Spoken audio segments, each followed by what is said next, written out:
Hey, today's lesson is Chapter 3, Lesson 2, dealing with rational numbers.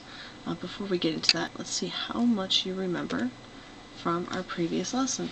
So we're going to write a negative 9/20 as a decimal, and we are going to use a bar to show a repeating decimal.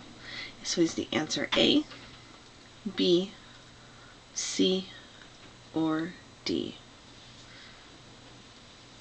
And your answer is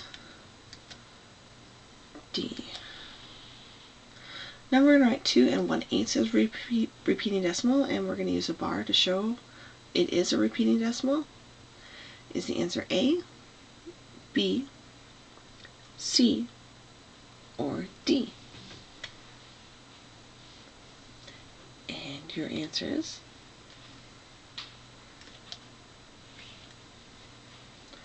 so write 7/9 as a decimal. If you have a repeating decimal, make sure you use a bar notation to show that it's a repeating decimal. So your answer A, B, C, or D? And your answer is A. Now choose the comparison symbol which will make 7/10 compared to 2/3 a true statement. Is the answer A, that they're equal? Is it B, that 7/10 is less than 2/3? Or is it C, 7/10 is greater than 2/3? And your answer is C. 2/3 equals to 0.66 repeating, and so that would make 7/10 greater than 2/3. Now choose the symbol which would make 2 5/6 compared to 2 8/10 repeating a true sentence. Is it A, that 2 5/6 is greater than 2 8/10?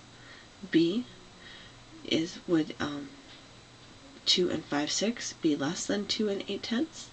Or C, is 2 5/6 equal to 2 8/10 repeating? And your answer is, it is in fact B, because 2 5/6 works out to be 2 8/10, which is different than 2 8/10 repeating. So Nancy made 16 of 27 free throws last basketball season. What is Nancy's free throw rate to the nearest thousandth? Is it A, 16 hundredths, B, 59 hundredths, C, 593 thousandths, or D, 60 hundredths? And your answer is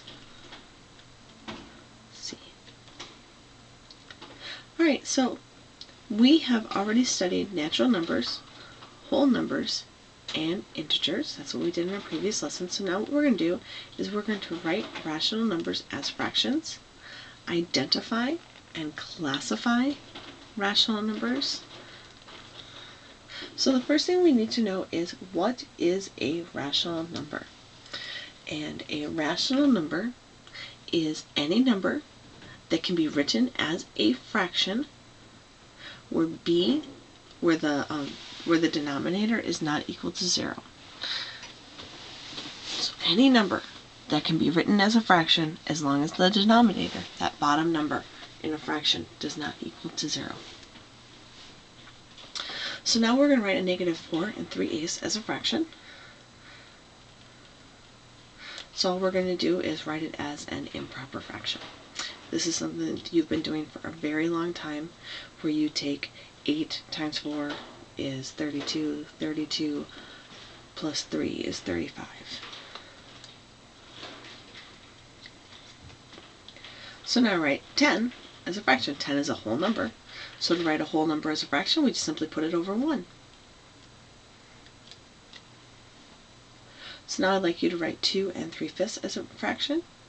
Which fraction is it? A, 13/10, B, 10/5, C, 13/5, or D, 13/3? And your answer is C, 13/5. So write a negative 6 as a fraction. Is it A, negative 6 over 1, B, negative 6 over 6, C, negative 1/6, or D, 6 over 1? And your answer is A. Now you're going to write 26 hundredths as a fraction in simplest form. So this is a terminating decimal, so we're going to write 26 over 100 because that is what the decimal is. And then we're just going to reduce it down. So we're going to take the greatest common factor of 26 and 100. It just happens to be 2. So 13/50 is the smallest number it can be. Once again, you have done this before. So now the shipping weight of a package is 2 and 875 thousandths pounds. Write this decimal as a mixed number in simplest form.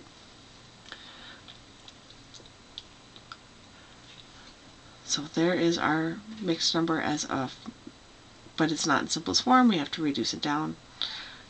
So the greatest common factor of 875 and 1,000 is 125, so it is 2 and 7/8.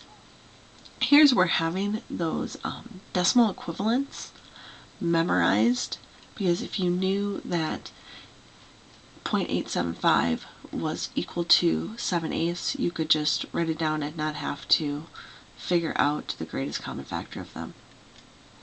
But regardless, the answer is still 2 and 7/8. Alright, so now write 84 hundredths as a fraction in simplest form. Is it A, 21 over 250, B, 41 over 50, C, 21 over 25, or D, 84 over 1,000? And your answer is C, 21 over 25. So now Mary runs a 100-meter dash in 12 and 375 seconds. Write this decimal as a mixed number in simplest form. Is the answer A, 12 and 1/8, B, 12 and 375 thousandths, C, 12 and 3/8, or D, 12 and 5/12? And your answer is C. Another example where having the decimal and fraction equivalent memorized would have been beneficial.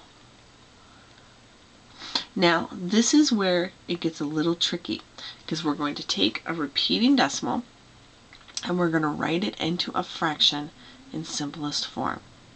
So what we're going to do first is we're going to let n represent this number, this repeating decimal that goes on forever. And we are going to multiply each side of the equation by 100 because it repeats 2 digits, 0.39, and we can always look at the original. So now we are left with 100n is equal to 39 and 39 hundredths. Now we're going to subtract n from 100n to eliminate the repeating part. So we have 100n, we're going to subtract n, that gets rid of the repeating part, so we're left with 99n equals 39. To get n by itself, we're going to divide, so we're left with 39 divided by 99, and now we just reduce n into its simplest form. So if I take 13 divided by 33, I will get 39.3939. I'll get our repeating decimal. And you can always check your fractions in your calculator to see if they are correct.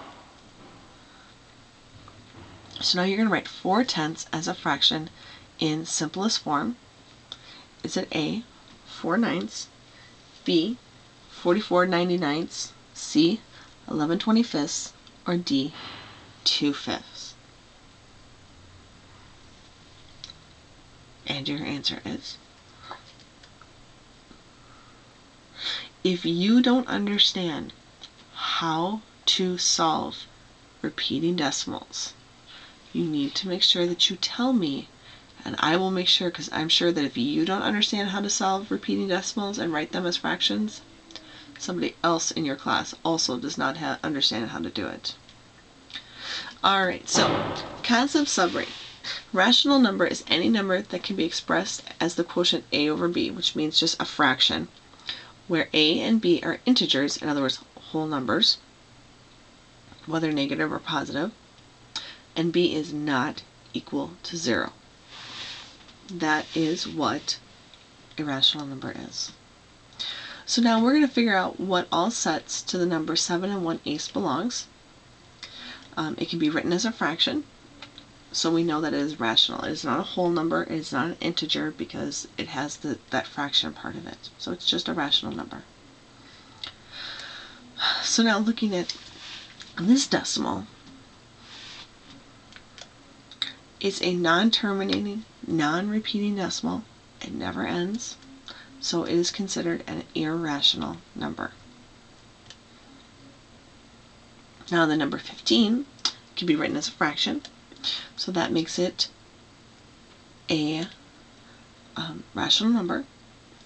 It is a whole number, and since it is positive, it is also an integer.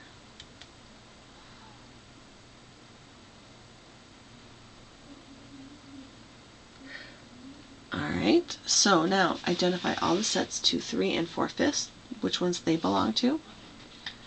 Is it A, a whole number rational, B, integer rational, C, not rational, or we would call it irrational, or D, rational number? And your answer is D. It is a rational number because we can change that into an improper fraction and it would fit our criteria of what a rational number is. Alright, now looking at this non-repeating, non-terminating decimal, is it A, an integer and rational? Is it B, a whole number and an integer? Is it C, rational, or D, irrational? And your answer is? It's D. It is an irrational number. Alright, so now all the sets to which a negative 12 belongs. Is it A, a whole number and rational number? Is it B, a whole number, integer, and rational? Is it C, an integer and rational? Or D, is it just rational? And your answer is C. It is not considered a whole number because it is not positive. And that concludes your lesson.